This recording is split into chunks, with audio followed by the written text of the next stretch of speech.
How to log in to Binance with QR code. So hello guys, welcome back to my YouTube channel. In this quick tutorial, I'll be showing you how you can easily log into your Binance account using QR code.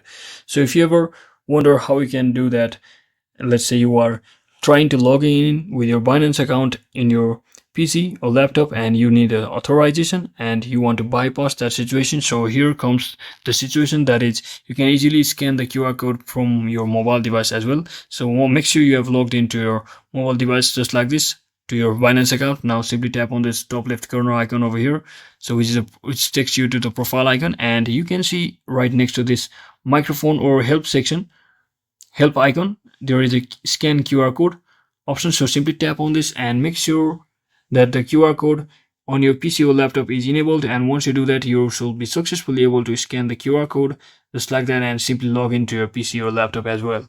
So that is exactly how we do it, guys. I hope this video was helpful. If it was, don't forget to like and subscribe to the channel. See you on the next one.